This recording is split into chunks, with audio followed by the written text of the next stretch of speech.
तो दोस्तों मैं और पुरु आज किंडर किंडर खेलने वाले हैं। Again welcome in my channel.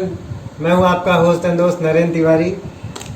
तो गाइज आप लोगों ने मेरी लास्ट वीडियो तो देखी होगी जो मैंने बनाई थी कि कोरोना में मैं अपनी इम्यूनिटी को कैसे मेंटेन रखने की कोशिश करता हूं। तो हो सकता है आप में से कई लोग ऐसे होंगे जो हो सकता है उससे भी अच्छे तरीके से मेंटेन रख रहे होंगे, लेकिन हमारे कई दोस्त होंगे जो शायद नहीं रख रहे होंगे, तो उससे आइडिया लेकर के वो भी अपने आप को कोरोना से इम्यून रखने का एक प्रयास कर सकते हैं। अगर आपने वो वीडियो नहीं देखी तो मैं ऊपर आई बटन में वो वीडियो का लिंक आपको दे दूंगा। तो उसके अलावा कोरोना के अलावा गाइस मैं ये सोच रहा था कि दूसरा जो मेन इशू है हमारी सोसाइटी में, जैसा कि मैं फील करता हूँ, मेरे को साइनस का प्रॉब्लम है जो पिछले 16-17 साल से है। जब मैं छोटा था, स्टूडेंट था, स्कूल जाता था, तब से। और मैंने सोसाइटी में देखा है, स्पेशली सिटीज़ में, कि हर तीसरे व्यक्ति को साइनस का प्रॉब्लम होता ही है।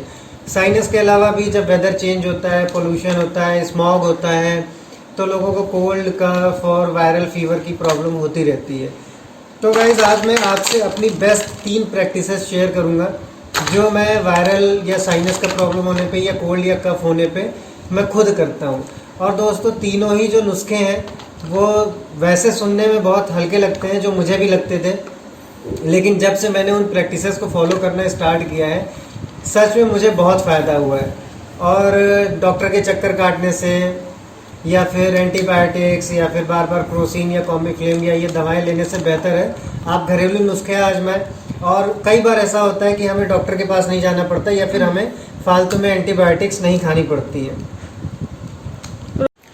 तो दोस्तों सर्दी, जुकाम, बुखार हो या फिर साइनस या फिर वायरल, उनके लिए जो मेरे 3 सब घरेलू नुस्खे हैं, उसमें जो सबसे पहला नुस्खा है उसको बनाने के लिए चलते हैं किचन में। तो दोस्तों ये है आपके भाई का छोटा सा किचन, और जो सबसे पहली चीज़ है जिसके लिए मैंने सामान रख भी दिया है वो है काढ़ा। और काढ़ा तो वैसे बहुत फेमस हो रखा है आजकल, जब से कोरोना का इशू चल रहा है मार्केट में, ठीक है। लेकिन काढ़ा बहुत ज़्यादा फ़ायदेमंद है कोल्ड में, फ्लू में या फिर साइनस से रिलेटेड जो इश्यूज़ होते हैं उनमें। और कोरोना में भी ये इसीलिए फ़ायदेमंद है क्योंकि कोरोना के जो सिम्टम्स हैं या कोरोना में जो प्रॉब्लम्स हो रही हैं वो वायरल से रिलेटेड है। इस वजह से, क्योंकि रेस्पिरेटरी सिस्टम में ही वायरल का भी असर आता है, साइनस का भी असर आता है। तो काढ़े के लिए, जैसा कि मैंने पिछली वीडियो में बताया था, ये रेडीमेड काढ़ा आता है आयुष क्वाथ का, तनसुख का, जिसमें तुलसी, दालचीनी, सूंठ और काली मिर्च ये चीज़ें मिली हुई हैं, ठीक है।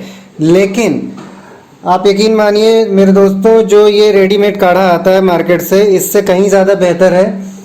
वैसे ये भी बेहतर है, सही है। अगर आपको रेडीमेड चाहिए, डेली आप पी रहे हो, पूरी फैमिली पी रही है, तो ठीक है, आप वो भी ले सकते हो अपना समय बचाने के लिए।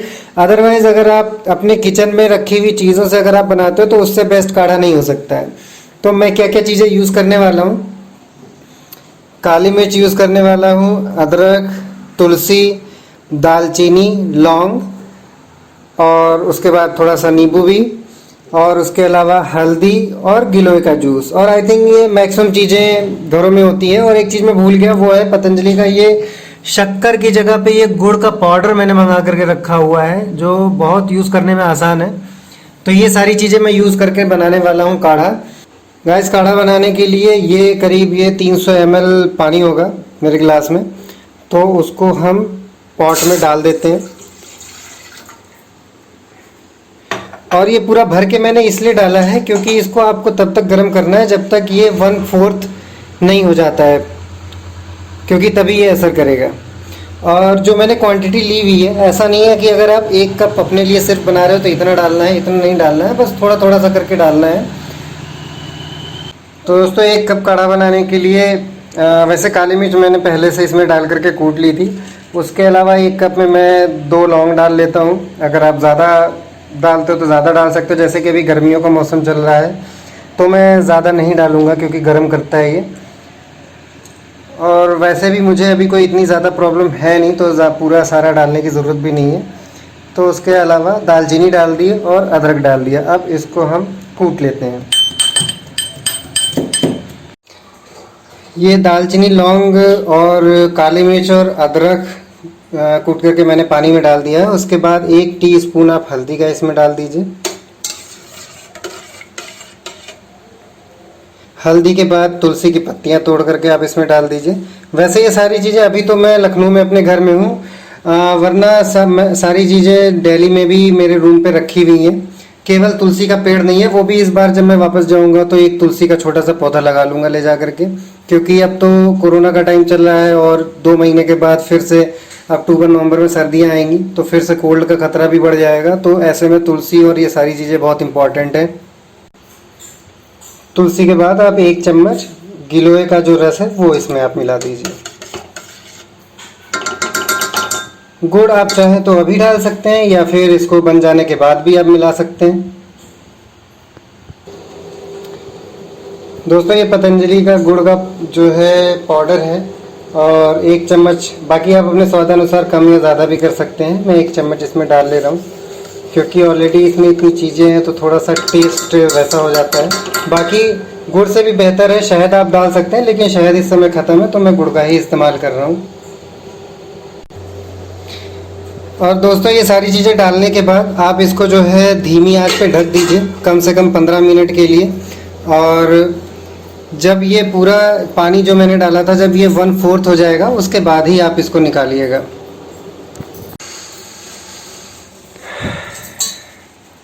दोस्तों लगभग ये बन करके तैयार है और इसको ढका इसीलिए था क्योंकि इसकी जो खुशबू होती है उसमें भी इसका अच्छा खासा असर होता है, तो अंदर बंद रहेगा तो काढ़ा ज़्यादा इफेक्टिव रहेगा।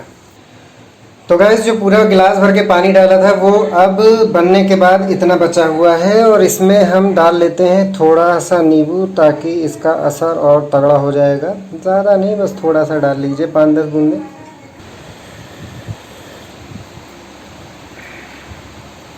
तो दोस्तों इसका टेस्ट भी अल्टीमेट है। तो काढ़े के बाद जो दूसरी चीज़ है वो है भाप, यानी कि स्टीम लेना। 2 तरीके से आप भाप ले सकते हैं। अगर आपके पास स्टीमर है तो आप स्टीमर में भाप ले सकते हैं, या फिर आप गैस पे भगोने में, जैसे मैंने अभी काढ़ा चढ़ाया तो उसमें आप सिंपल पानी डाल दीजिए और पानी के साथ साथ उसमें आप इजी ब्रीथ की ये कैप्सूल्स आती हैं या फिर कार्बोल प्लस की कैप्सूल भाप लेने के लिए आती है, तो उसमें ये आप 1 कैप्सूल उसमें फोड़ करके डाल सकते हैं। अगर आपके पास ये नहीं है तो विक्स वेपोरब अगर आपके पास होगा तो वो आप थोड़ा सा उसमें लगा करके पानी डाल करके फिर जब उसमें भाप निकलने लगे तो आप 5-10 मिनट भाप ले सकते हैं गैस से, या फिर एक स्टीमर है उसमें आप भाप ले सकते हैं, यही चीज़ें। और स्टीमर में इसके साथ साथ नमक भी आपको डालना होता है। तो दोस्तों भगोने में पानी है, पानी के अलावा उसमें कैप्सूल है और इसको आप इसमें रखेंगे जब तक भाप नहीं निकलती है।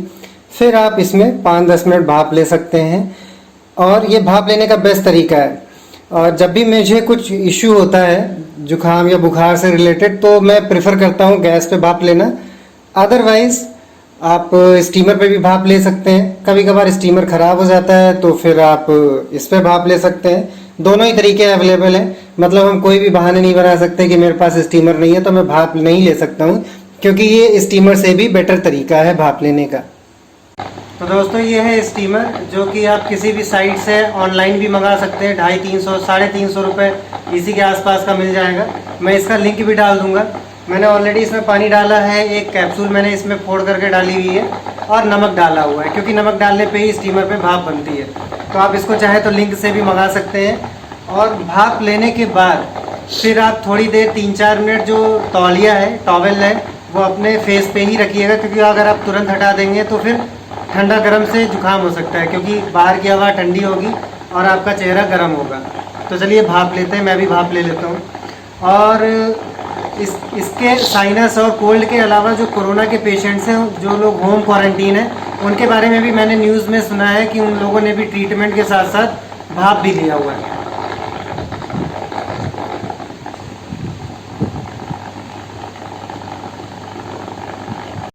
तो दोस्तों नंबर 1 काढ़ा और दूसरे नंबर पर पूरे दिन में 2 से 3 बार भाप लेना।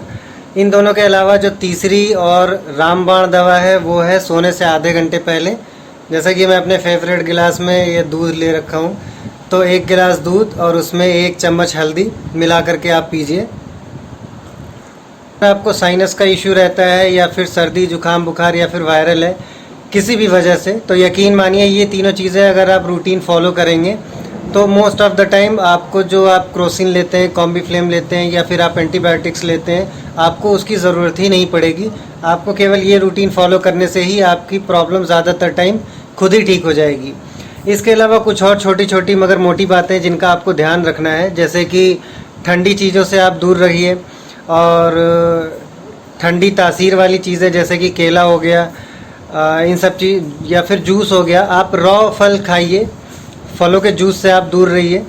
और बाईं तरफ लेफ़्ट साइड करवट लेकर के सोना। उसके अलावा धूप में जाना मत भूलिएगा, क्योंकि अगर लॉकडाउन है या फिर हम होम क्वारंटाइन है या फिर हम घर में हैं और धूप में नहीं जा रहे हैं तो फिर विटामिन डी भी प्रोड्यूस नहीं होता, तो फिर दूसरी दिक्कत हो जाती है। तो धूप में जाइए, भले आप हफ्ते में एक बार आधे घंटे के लिए जाइए, विटामिन डी भी बन जाएगी और आपको उसकी धूप की गर्मी भी मिल जाएगी। तो जो तीन मैंने मेन चीज़ें बताई, उसके अलावा बाकी छोटी छोटी चीज़ें अगर आप फॉलो करेंगे तो आपको ये इश्यूज़ बहुत कम होंगे या फिर बिल्कुल नहीं होंगे। और साइनस में भी इससे बहुत ज़्यादा फ़ायदा होता है। इवन साइनस में जो साइनोसाइटिस होता है, यहाँ पर बलगम जमा हो जाता है, तो उसमें भी डॉक्टर ये चीज़ें ज़रूर रेकमेंड करते हैं दवा के साथ साथ। तो दोस्तों थैंक यू सो मच मेरा वीडियो देखने के लिए। अगर गाइस आपको मेरा कंटेंट पसंद आ रहा है या फिर कुछ भी पसंद आ रहा है तो सब्सक्राइब ज़रूर करिएगा। और उसके अलावा अगर आपको कोई फीडबैक है जिसके थ्रू मैं अपने ब्लॉग्स को और बेहतर बना सकता हूँ, या फिर आपको कोई सब्जेक्ट लगता है जिसके ऊपर मैं वीडियो बनाऊँ, तो आप ज़रूर बताइएगा। मैं अपनी लाइफ से रिलेटेड जो भी एक्सपीरियंस होगा उसमें ज़रूर शेयर करूँगा। Thank you so much for your time. जय हिंद।